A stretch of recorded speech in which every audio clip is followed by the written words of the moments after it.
நீங்கள் இணைந்து கொண்டிருப்பது யாழ்வாசல் தொலைக்காட்சியின் செய்திகளுடன். இன்றைய செய்திகளில் இலங்கை, இந்திய, உலகம், விளையாட்டு, சினிமா, வர்த்தகம் மற்றும் வாணிப செய்திகள் இடம்பெறுகின்றன. எமது செய்திகளை நீங்கள் பார்த்துக்கொள்ள எமது இணையதளமான www.yalvasal.lk என்ற இணையதளத்திற்கு சென்றும் பார்வையிட முடியும். முதலில் இலங்கை செய்திகள். நாட்டை நெருக்கடியிலிருந்து மீட்க ராஜதந்திர மட்டத்தில் தலையிடக்கூடிய தலைவர் யார்? தற்போது நாடு எதிர்கொள்கின்ற நெருக்கடியிலிருந்து மீள ராஜதந்திர மட்டத்தில் தலையிடக்கூடிய ஒரே தலைவர் முன்னாள் பிரதமர் ரணில் விக்ரமசிங்க மட்டுமே என்ற முன்னாள் நாடாளுமன்ற உறுப்பினர் வஜிர அபேவர்தன தெரிவித்துள்ளார். கொழும்பில் நடைபெற்ற ஊடகவியலாளர் சந்திப்பில் மேலும் கருத்து தெரிவித்த நாடாளுமன்ற உறுப்பினர் பயண கட்டுப்பாடுகள் மூலம் இந்த பிரச்சனையை தீர்க்கலாம். கடந்த ஆண்டு பிப்ரவரி மற்றும் மார்ச் மாதங்களில் $20 மில்லியன் செலவில் இந்த தடுப்பூசி இலங்கைக்கு கொண்டு வரப்பட்டிருந்தால் நீங்களும் நானும் பாதுகாப்பாக இருந்திருப்போம். இந்த நாட்டை பொறுத்தவரையில் இந்த பிரச்சனையை தீர்க்க இலங்கையில் ஒரே ஒரு ராஜதந்திர தலைவர் இருக்கின்றார். அதுதான் ரணில் விக்ரமசிங்கா. அரசாங்கமும் இலங்கை மக்களை ராஜதந்திர இயல்புடைய தலைவர்களின் உதவியுடன் சரி செய்ய வேண்டும் என தெரிவித்துள்ளார். இலங்கை மிகவும் ஆபத்தான நிலையில் உள்ளது. பேராசிரியர் திஸ்ஸ விதாரண எச்சரிக்கை. இலங்கை தற்போது வேகமாக பரவுகின்ற கொரோனா பரவலை நிறுத்துவதென்றால் முழு நாட்டையும் தொடர்ந்து 14 நாட்கள் முடக்க வேண்டும் என்று பேராசிரியர் திஸ்ஸ விதாரண தெரிவித்துள்ளார். நாட்டை முடக்கவில்லை என்றால் இந்த நிலைமை ஒருபோதும் கட்டுப்படுத்த முடியாது என்று அவர் குறிப்பிட்டுள்ளார். 3 நாட்கள் மூடி திறந்து மீண்டும் மூடுவதனால் எவ்வித பயனும் இல்லை என்று அவர் சுட்டிக்காட்டியுள்ளார். விசேட வைத்தியர்களினால் 14 நாட்கள் தொடர்ந்து நாட்டை மூடுமாறு கூறுவதற்கு காரணம் உள்ளதாக அவர் சுட்டிக்காட்டியிருக்கிறார். நாடு தற்போது மிகவும் மோசமான நிலையில் உள்ளது. மேலும் ஆபத்தான நிலைமையை நோக்கி வேகமாக பயணிக்கக்கூடும் என்று அவர் எச்சரிக்கை விடுத்துள்ளார். இந்நிலைமையை இந்த நேரத்தில் கட்டுப்படுத்தவில்லை என்றால் ஆயிரக்கணக்கான மக்கள் உயிரிழக்க நேரிடும் என்று அவர் எச்சரிக்கை விடுத்துள்ளார். இலங்கைக்குள் வருகின்ற பயணிகளுக்கு விதிக்கப்பட்டுள்ள தடை தொடர்பில் எடுக்கப்பட்டுள்ள தீர்மானம். இலங்கைக்குள் வருகின்ற பயணிகளுக்கு விதிக்கப்பட்டுள்ள தற்காலிக தடையை நீக்குவதற்கு அரசாங்கம் தீர்மானித்துள்ளது. இது எதிர்வருகின்ற ஜூன் 1ஆம் தேதியிலிருந்து அமலுக்கு வரவுள்ளது.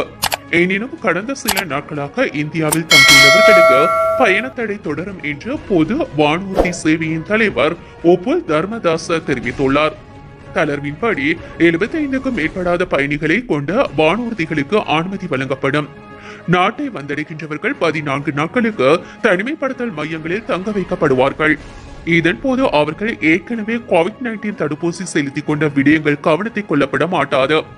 இந்த பயணிகளின் போது இலங்கையின் கடவுச்சீட்டு, அதுவும் இரட்டை குடியுரிமை கொண்டவர்கள் ஆகியோருக்கு நாட்டுக்குள் வர முன் அனுமதி பெற தேவையில்லை. எனினும் வெளிநாட்டவர்கள், முதலீட்டாளர்கள் உள்ளிட்டோர் இலங்கையின் வெளியுறவு அமைச்சிடம் அனுமதி பெற வேண்டும் என்று பொது வானூர்தி சேவையின் தலைவர் மேலும் தெரிவித்துள்ளார். அனுமதி அளிப்பாரா ஜனாதிபதி? அமைச்சர் கம்மன் பில வெளியிட்ட தகவல். செலவுகளை குறைக்கும் மனப்பக்குவம் உள்ள ஜனாதிபதி உள்ள நாட்டில் தேவையற்ற செலவுகளுக்கு இடமளிக்க அனுமதிக்க மாட்டார் என அமைச்சர் உதய கம்மன் பில தெரிவித்துள்ளார். நாடு நெருக்கடியான நிலைக்கு முகம் கொடுத்துள்ள நிலையில் எம்பிக்களுக்கு அதிக சொகுசு வாகனம் எதுவும் கொள்வனவு செய்யப்பட மாட்டாது என இணை அமைச்சரவை பேச்சாளர் உதய கம்மன் பில தெரிவித்துள்ளார்.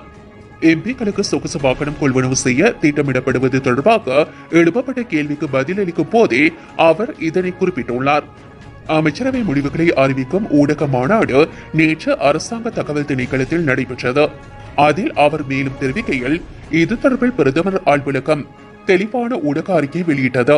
இவ்வாறான வாகன கொள்வனவு நடைபெறாது என்றும் அவர் தெரிவித்துள்ளார். ஜனாதிபதி கோட்டபாய ராஜபக்ஷ ஆட்சிக்கு வந்தவுடன் தனது ஊழியர் குழாமை குறைத்து, வாகன எண்ணிக்கையை குறைத்து, எரிபொருள் செலவை குறைத்து $3 பில்லியன் நாட்டுக்காக மீதப்படுத்தியுள்ளார். செலவுகளை குறைக்கும் மனப்பான்மையுள்ள ஜனாதிபதி உள்ள நாட்டில் இவ்வாறான செலவுகளுக்கு இடம் இருக்க மாட்டாது என்று அவர் தெரிவித்துள்ளார். நாட்டின் புதிய சட்டமா அதிபர் இன்று மாலை பதவியேற்பு.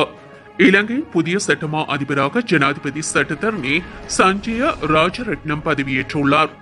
இன்று மாலை அவர் ஜனாதிபதி கோட்டபாய ராஜபக்ஷ முன்னிலையில் இலங்கையின் சட்டமா அதிபராக பதவி பிரமாணம் செய்து கொண்டார். ஏற்கனவே சட்டமா அதிபராக பதவி வகித்த டபுள்ள டி லிவேராவின் பதவி காலம் முடிவடைந்த நிலையில் பதில் மண்டாடியார் நாயகமாக செயற்பட்டு வந்த சஞ்சய் ராஜரட்னம் புதிய சட்டமா அதிபர் நிலைக்கு ஜனாதிபதியினால் நாடாளுமன்ற பேரவைக்கு பரிந்துரைக்கப்பட்டார். இந்த பரிந்துரைக்கு நாடாளுமன்ற பேரவை ஒப்புதல் வழங்கிய நிலையிலேயே சஞ்சய் ராஜரட்னம் இன்று இலங்கையின் புதிய சட்டமா அதிபராக சத்திய பிரமாணம் செய்து கொண்டார். சஜித் பிரேமதாச மற்றும் அவருடைய மனைவியின் உடல்நிலை தொடர்பில் வெளியாகியுள்ள தகவல். கோவிட் தொற்றுக்கு உள்ளாக்கியுள்ள எதிர்க்கட்சி தலைவர் சஜித் பிரேமதாச மற்றும் அவருடைய மனைவி ஜலனி பிரேமதாச ஆகியோரின் உடல்நிலை முன்னேறியுள்ளதாக தெரிவிக்கப்பட்டுள்ளது. எதிர்க்கட்சி தலைவரின் அலுவலகம் இதனை தெரிவித்துள்ளது. இந்நிலையில் ஜலனி பிரேமதாசவுக்கு ஆக்சிஜன் வழங்கப்பட்டதாக வெளியான தகவலை எதிர்க்கட்சி அலுவலகம் மறுத்துள்ளது. அவர்கள் இருவரும் கொழும்பில் உள்ள தனியார் மருத்துவமனையொன்றில் சிகிச்சை பெற்று வருகின்றனர். இறுதியாக கிடைத்த தகவலின்படி எதிர்க்கட்சி தலைவரின் நாடாளுமன்ற அலுவலகத்தில் பணியாற்றும் 10 பேருக்கு கோவிட்-19 தொற்று ஏற்பட்டுள்ளதாக நாடாளுமன்ற படைக்கல சேவிதர் அறிவித்துள்ளார். இதற்கு முன்னதாக ஐக்கிய மக்கள் சக்தியின் நாடாளுமன்ற உறுப்பினர்களான நளின் பண்டார மற்றும் முஜிபுர் ரஹ்மான் ஆகியோருக்கும் தொற்று ஏற்பட்டமை குறிப்பிடத்தக்கது. திருகோணமலையில் 7 கோவிட்-19 மரணங்கள். திருகோணமலை மாவட்டத்தில் கடந்த 24 மணித்தியாலங்களுக்குள் 7 மரணங்கள் பதிவாகியுள்ள நிலையில் இன்று வரை 69 பேர் உயிரிழந்துள்ளதாக திருகோணமலை பிராந்திய சுகாதார சேவைகள் பணியகம் தெரிவித்துள்ளது. திருகோணமலை பிராந்திய சுகாதார சேவைகள் பணியகத்தினால் இன்று காலை வெளியிடப்பட்ட அறிக்கையில் இவ்வாறு தெரிவிக்கப்பட்டுள்ளது. இதன் அடிப்படையில் கென்யா சுகாதார வைத்திய அதிகாரி பிரிவில் 2 தம்பலகாமம் சுகாதார வைத்திய அதிகாரி பிரிவில் 2 உப்புவெளி சுகாதார வைத்திய அதிகாரி பிரிவில் 1 கந்தலாய் குச்சவெளி சுகாதார வைத்திய அதிகாரி பிரிவுகளில் தலா 1 வீதம் கடந்த 24 மணித்தியாலத்திற்குள் உயிரிழந்துள்ளதாகவும் இன்று வரை மொத்தமாக 69 பேர் திருகோணமலை மாவட்டத்தில் கோவிட்-19 தொற்றினால் உயிரிழந்துள்ளதாக அந்த அறிக்கையில் சுட்டிக்காட்டப்பட்டுள்ளது. அத்துடன் கடந்த 24 மணித்தியாலத்திற்குள் திருகோணமலை மாவட்டத்தில் 63 பேர் தொற்றாளர்களாக இனம் காணப்பட்டுள்ள நிலையில் திருகோணமலை மாவட்டத்தில் கடந்த மே மாதம் 1ஆம் தேதி தொடக்கம் இன்று வரை 1403 பேரும் 2020 டிசம்பர் மாதம் முதல் இன்று வரை 2844 பேர் தொற்றினால் பாதிக்கப்பட்டுள்ளதாகவும் கென்யா சுகாதார வைத்திய அதிகாரி பிரிவில் அதிக அளவில் மரணங்கள் இடம்பெற்றுள்ளதாகவும் அந்த அறிக்கையில் கூறப்பட்டுள்ளது.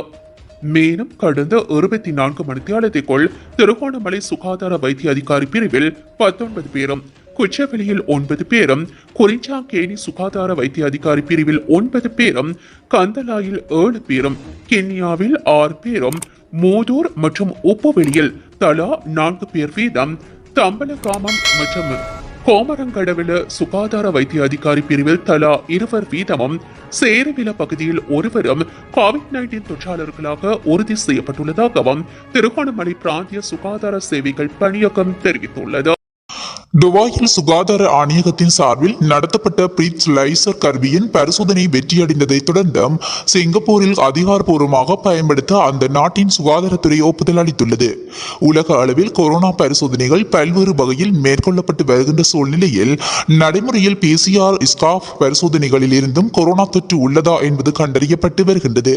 இதில் இன்னும் துரிதமாக முடிவுகளை அறிந்து கொள்ளும் விதத்தில் சிங்கப்பூரின் தேசிய பல்கலைக்கழகத்தின் சார்பில் மனிதர்களின் மூச்சுக்காற்றை வைத்து கொரோனா தொற்றை கண்டறியும் வகையில் பிரீத் லைசர் என்ற கருவியை வடிவமைத்திருக்கின்றது.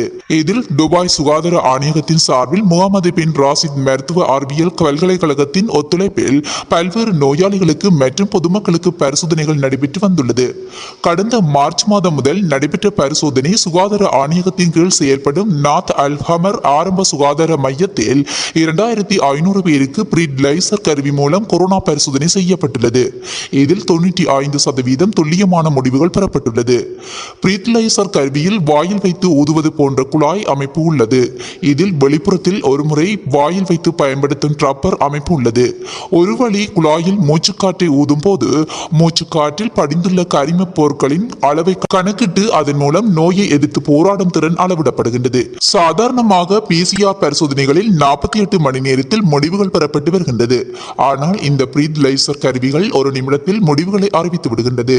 துபாயில் சுகாதார ஆணையகத்தின் சார்பில் மேற்கொள்ளப்பட்ட பரிசோதனைகள் வெற்றி அடைந்ததை தொடர்ந்து சிங்கப்பூர் நாட்டின் சுகாதாரத்துறை அந்த நாட்டில் துரித கொரோனா பரிசோதனைகளுக்கு இந்த பிரீத் லைசர் கருவியை பயன்படுத்த ஒப்புதல் அளித்துள்ளது. அமீரகத்தில் இந்த கருவியை பயன்படுத்துவது குறித்தும் சுகாதாரத்துறை எந்த அறிவிப்பையும் வெளியிடவில்லை என்று அந்த செய்தியில் குறிப்பிடப்பட்டுள்ளது. ரஷ்யா கப்பலுடன் ஜப்பான் மீன்பிடி கப்பல் மோதி விபத்துக்குள்ளாகியுள்ளது. ஜப்பானின் வடக்கு தீவான ஹொக்கைடோவில் 662 டன் எடை கொண்ட ரஷ்ய கப்பல் மோதியுள்ளது. இந்த விபத்தில் 9.7 டன் நண்டு ஏற்றிச் சென்ற ஜப்பானிய மீன்பிடி கவிழ்ந்திருக்கின்றது. இந்த விபத்தில் 3 பேர் உயிரிழந்துள்ளனர். படகு சிப்பந்திகள் 2 லேசான காயங்களுடன் உயிருடன் மீட்கப்பட்டுள்ளனர். இந்த சம்பவம் ஹொக்கைடோவில் உள்ள மொன்பெட்சு துறைமுகத்திலிருந்தும் வடகிழக்கில் சுமார் 23 கிலோமீட்டர் தொலைவில் காலை 6 மணியளவில் நடந்ததாக அறிக்கை தெரிவிக்கின்றது. இந்த சம்பவத்துக்கு என்ன காரணம் என்று ஜப்பான் கடலோர காவல்படை விசாரித்து வருகின்றது.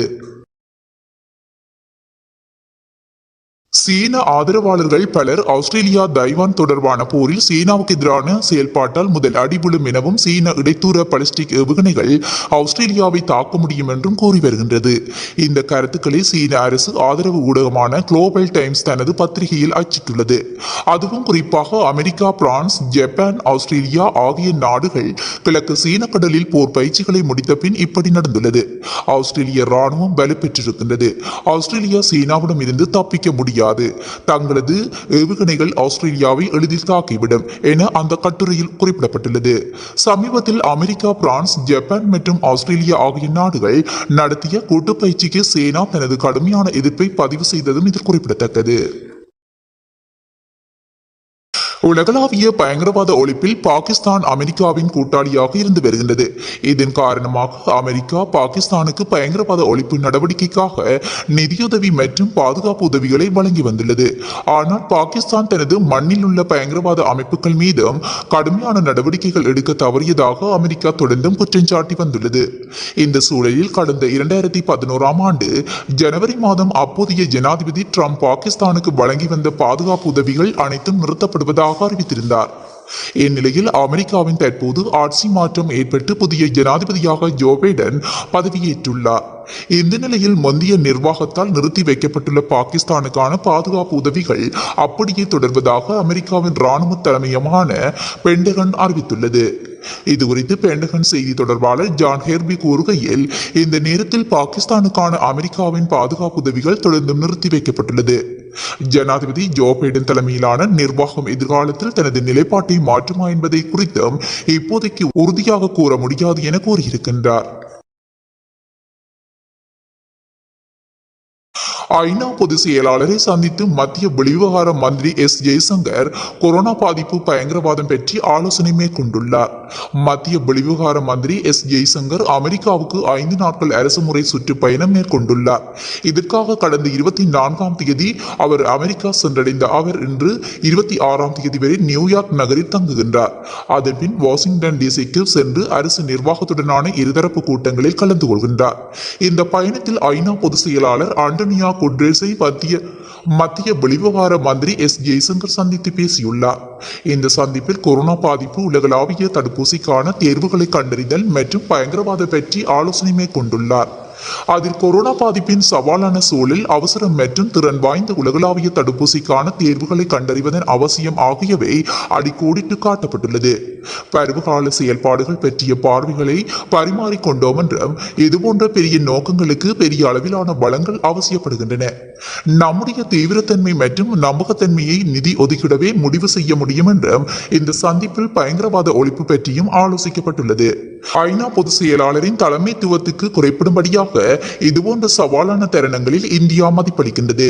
2வது முறையாக ஐநா பொதுச் செயலாளர் ஆவதற்கு குட்ரஸுக்கு இந்தியா ஆதரவு வழங்குகிறது என அவரிடம் தெரிவித்தோம் என்றும் மத்திய மந்திரி ஜெய்சங்கர் பதிவிட்டுள்ளார்.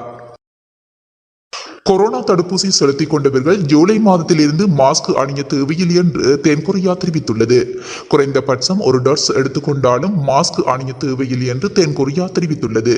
தடுப்பூசி போடுவதை ஊக்குவிக்கும் நோக்கத்தில் இத்தகைய அறிவிப்பை தென்கொரியா வெளியிட்டு இருக்கலாம் என கூறப்படுகின்றது. அதேபோல் ஜூன் மாதத்தில் இருந்தும் 1 டோஸ் தடுப்பூசி போட்டுக் கொண்டவர்கள் கூட்டமாக கூட அனுமதி அளிக்கப்படும் என்றும் தெரிவிக்கப்பட்டுள்ளது. இந்நிலையில் 5.2 கோடி மக்கள் தொகை கொண்ட தென்கொரியாவில் வரும் செப்டம்பர் மாதத்திற்குள் 70% பேருக்கு தடுப்பூசி போட்டுவிட வேண்டும் என தென்கொரியா திட்டம் வகுத்துள்ளது. தற்போது அந்நாட்டில் வரும் 7.7% பேருக்கு மட்டுமே தடுப்பூசி செலுத்தப்பட்டுள்ளது. 70%க்கும் மேற்பட்ட மக்கள் தடுப்பூசி போட்டுக்கொண்ட பிறகு தனிமைப்படுத்தலுக்கான விதிகளில் மாற்றம் கொண்டும் வரப்படும் என்று அந்நாட்டு அதிபர் கிம் கியோங் கிங் தெரிவித்துள்ளார்.